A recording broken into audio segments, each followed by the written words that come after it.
Hello, teacher. I continued with the chapter 5, chapter 6.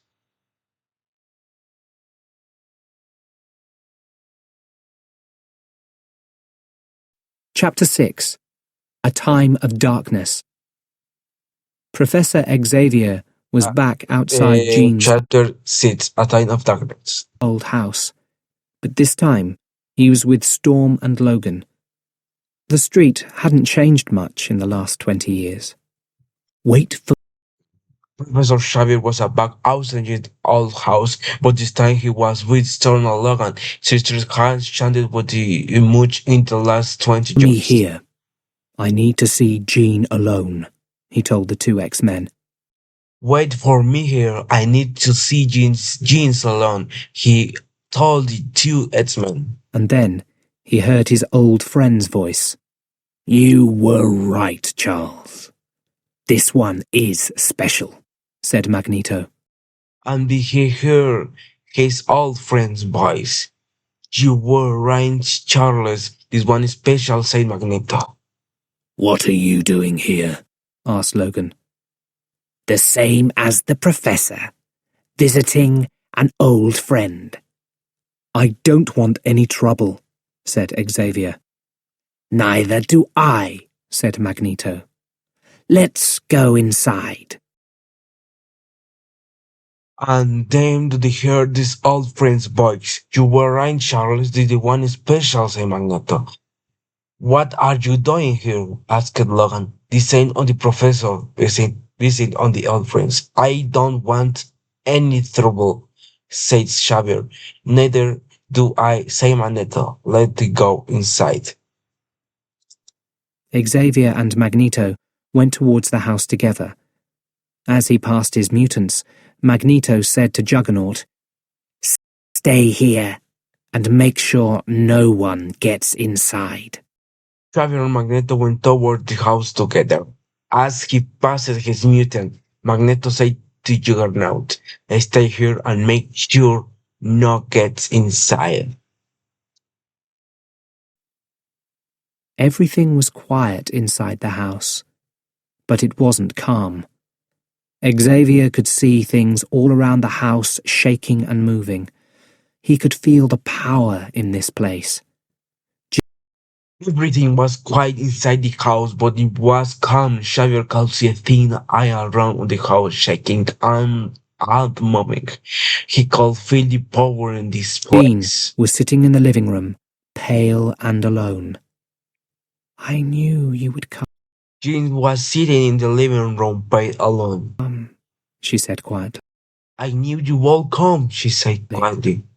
I've come to bring you home, Xavier replied. I come to bring you home, Xavier replied. I have no home. I have no home. Yes, you do.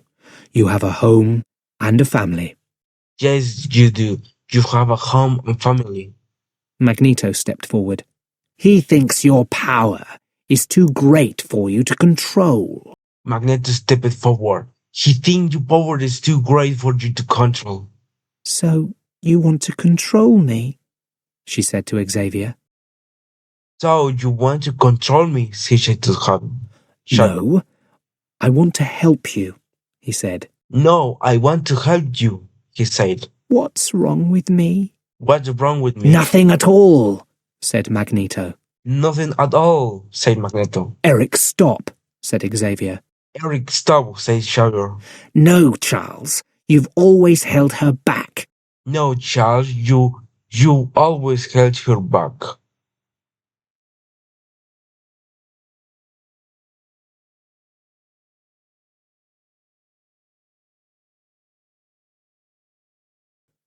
It was Of the house to Jean. Come with me, my dear, he said, and they left the house together. only to help you, Jean. But Jean looked really angry. A lamp flew across the room and crashed against the wall. But all they found was the professor's empty chair.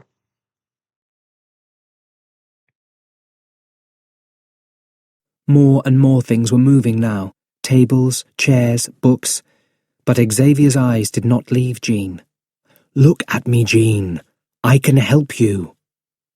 "You want to give her the cure," cried Magneto. Xavier's eyes closed as he tried to get inside Jean's mind. "No, stop it!" she shouted. A wave of power suddenly broke all the windows and sent Magneto flying out of the room. The mutants, waiting in the street outside, heard the noise. They knew that something was very wrong. "That's it. I'm going in," said Logan. "Snicked! Snicked!" Logan's claws shot out from his hands and he ran straight towards Juggernaut. But Juggernaut was bigger and stronger, and he threw Logan into the air. When Logan crashed down on the ground, Juggernaut just picked him up and threw him through a window into Jean's house. Using her weather power, Storm rose up into the air. Then, turning her body around and around, she flew very fast towards Magneto's mutants. The strong wind knocked Quill and a young mutant called Arclight to one side.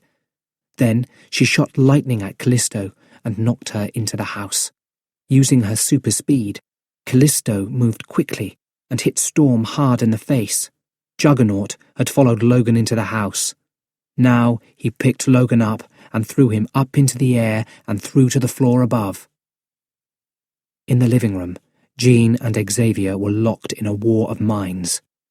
"Jean, let me in!" cried Xavier. Their faces shivered, and Xavier's body slowly rose up out of his chair. Little pieces of Xavier's skin and clothes started to fly from his body. Magneto could see what was happening and cried out, "No, Jean!" But Jean's power was growing stronger every second, and at that moment, the whole house rose up into the air. Storm and Logan had managed to escape their attackers. They tried to reach the professor, but Jean's power was pulling them back. Jean lifted her arms, and a strong golden light shone around her. For several moments, everything slowed right down, and the professor said to Jean, "Don't let your power control you." Then he turned his head towards Logan. He gave a little smile, and then his body exploded into 1,000,000 pieces. Magneto got up and walked through the broken walls of the house to Jean. "Come with me, my dear," he said, and they left the house together.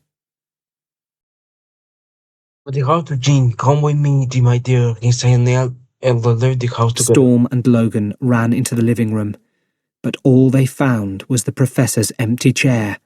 Logan fell to his knees, and Storm put her arms around him. Both X-Men cried tears of pain and disbelief.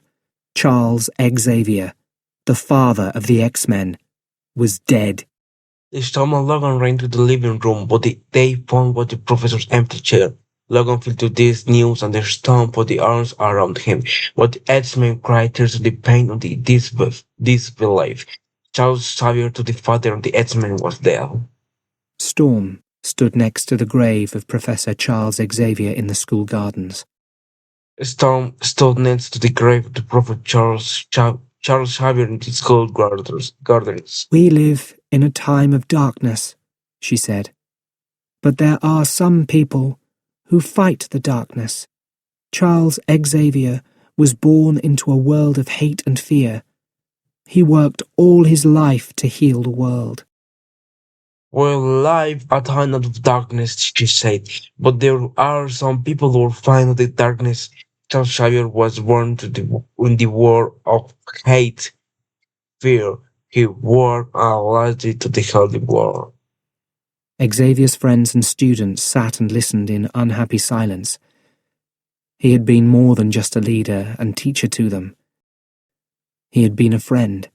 Xavier friends stood and they listened into this unhappy silence. He had been more than just a leading or teacher to them. He had been a friend.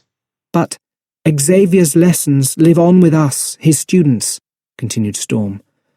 "We must continue his dream of making this world a better place for mutants and humans." Storm's eyes found Logan. He was standing alone at the school entrance. He looked back at Storm, and then turned away into the school. Whichever lesson Labyrinth with us student continues to, we must continue his dream of making this world a better place for mutant and humans. With some eyes from Logan, he was standing alone on the school entrance. He looking back at Storm until they turned away into the school. Some time later, Rogue stood at the front door of the school, her suitcase in her hand. "Where are you going, kid?" asked a deep voice. She turned and saw Logan. She couldn't hide the suitcase. It was clear that she was leaving. "You don't know what it's like," she said.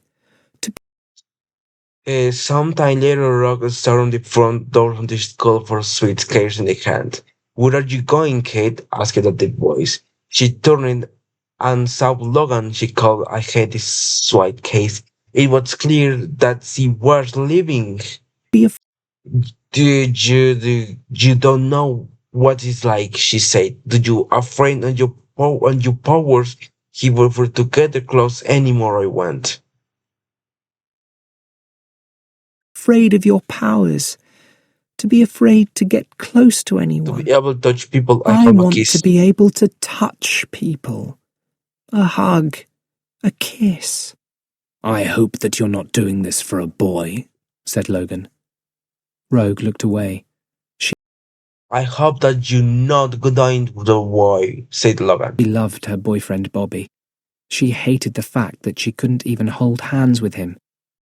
Rock looked at the way she loved the boyfriend body, hiding the fact that she could even hard with him. "If you want to go, then go," said Logan softly. "Just be sure that it's what you want." "If you want to go, the go," said Logan softly.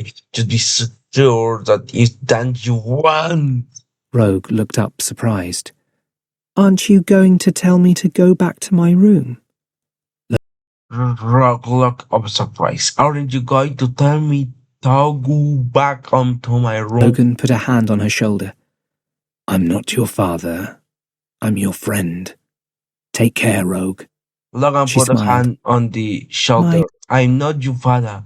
I'm your friends. Take care, Rob." "Real name is Marie." "Marie." My real name is Marie. Marie. Logan turned and left her alone. She waited for a moment, then opened the door and left the school. Logan turned and left her alone.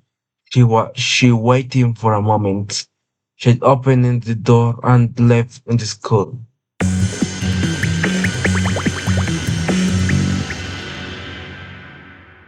Thank you so much listening. Read the book, teacher. I continues on the next chapter. Bye.